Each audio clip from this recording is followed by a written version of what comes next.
It's your boy Fanuel with another video to talk about why your Facebook ad sucks. Yeah, you heard me, your Facebook ad sucks. And you might be saying, dude, thanks for telling me, I know that, or whatever. Well, the reason I'm making this video is so that you can improve your ads and have a overall better performance, which can lead to making more money through your ads. So I'm gonna be pointing out 2-3 things that you should focus on mainly. I'm not gonna go too much into details, but this 2 or 3 things I'm gonna be talking about can literally, if you're making money with the ads that are currently running, you can make so much more money by just like tweaking this few things I'm gonna be mentioning. So you wanna go through the whole video, you don't wanna miss any part of it. So the first thing is common sense, but common is not so common sometimes. So your boy, you have to share it. So when you're doing Facebook ads, it's not intent-based marketing, especially when you're running into cold traffic. It's not intent-based marketing, meaning people didn't actually search for the product right there and then, compared to Google AdWords like PPCs. So you're literally doing interrupted marketing, meaning you're gonna interrupt their daily activity. So let's say they're on Facebook or Instagram to scroll and see what their friends are doing, whatever, to catch up on stuff like that. So you're jumping in the middle, and you have to understand that people don't just sit in their house or whatever, wherever they are, with their phone going through Instagram with cash or money in their whatever credit card in their head, and then be like, okay, I'm gonna throw money at the next ad that I see. Yeah, nobody does that.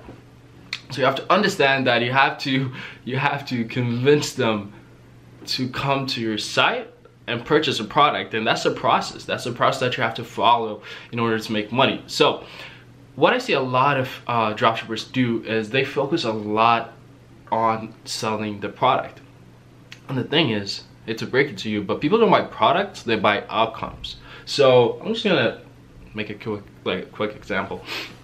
So if I want to promote this chapstick, what I see a lot of people do is they talk a lot about the chapstick. They talk about what the chapstick is made of and stuff like that. But what I should be focusing on is the outcome of having the chapstick.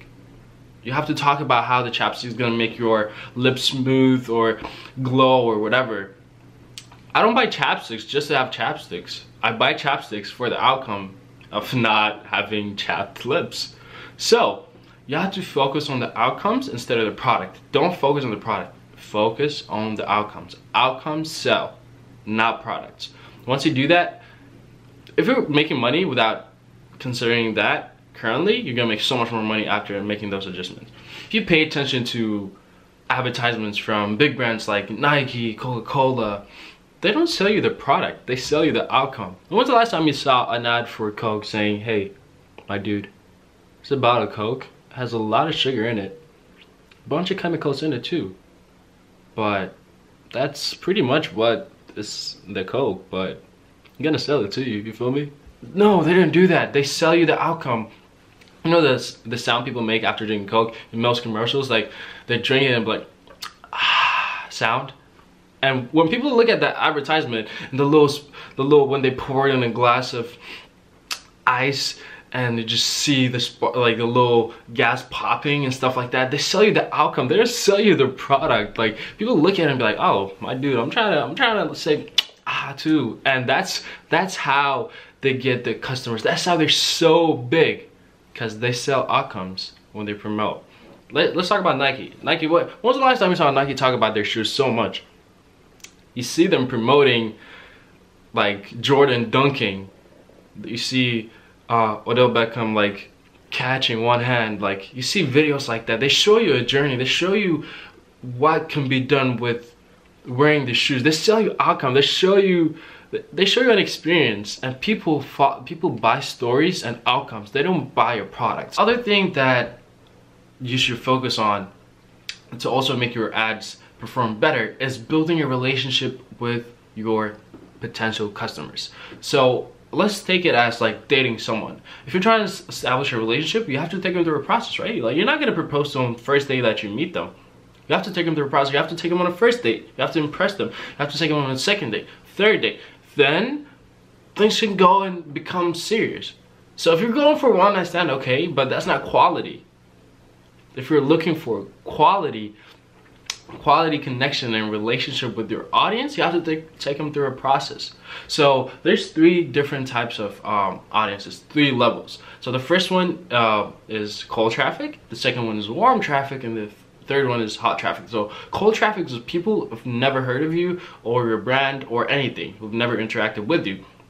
Second one is warm traffic. Warm traffic is people that engaged with your ad, commented, liked, and stuff like that. So those people are considered, but didn't click to your offer, whether your website or landing page, whatever. They didn't go through that process. So those are warm traffic. And hot traffic are people that actually went ahead and clicked on the link and then went to your landing page or product page and stuff like that. So there's 3 levels of traffic, like I said.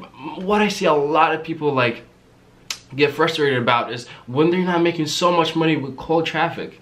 Like I said, like one night stand, you have to be really, really, really good, if you know what I mean, to pull off a one night stand. But if you're trying to like establish a relationship and then have that long-term quality customer, you have to take them through a process. So if you're breaking even with cold traffic, that's good. That should show you that the product or the experience that you're selling has potential to grow. The most money that you can make is with retargeting the warm and hot traffic. That's where the money is. The cost is low, since those people are already interested. You're not trying to convince them or anything. They already show interest. So that area is where you make the most of the money. So you shouldn't be disappointed that you're not making like 3 or 4 ROAS with cold traffic. So you have to definitely pay attention to those things, and you have to take a customer through a process, and don't expect to make so much money with cold traffic. Okay, so the other thing is you can't only do so much with cutting the cost of Facebook. I'm gonna be honest with you, Facebook's gonna become more expensive as more advertisers join the platform. Is gonna become more expensive. It's an auction, so whoever has the most money wins. If you don't have a lot of money, you don't make a lot. So in order to make the most out of your ad spend, you have to also focus on your store, focus on the conversion rate, focus on how you can convince people to purchase your product when they arrive to your store. So instead of just like focusing on, hey, my cost per purchase is so much, like if you have like higher conversion rate in your store, your cost per purchase also decreases. So let's say Facebook sends 100 people to your site, right? So only like 3 people buy it. That's with like low conversion rate. But let's say, and the cost per purchase is gonna be expensive, right? But if the same 100 people go to your site, and instead of 3 people, 20 people buy it, guess how low your cost per purchase is gonna be? Super low, right? So you have to focus on having a good conversion rate instead of just like trying to like cut costs from like advertisement stuff. Okay, you can do that, but you can only do so much. Facebook is gonna keep getting expensive. So you have to focus on making your store more converting and have more sales through your store, instead of just like, hey, I want Facebook to like be cheap. Like, you can't. Like I said, it's an auction. Whoever has the most money wins, and more people join, more expensive it gets. So if you go ahead and apply all of those things that I mentioned, you're gonna have so much better results from your Facebook ads. So if you like the content, if you think that I provided value, go ahead and click the like button, leave a comment telling me what I should make videos on the next one, and also subscribe so that you can keep getting fire content from me. So I want to say thank you for going through the video. So I'll see you on the next one. Bye.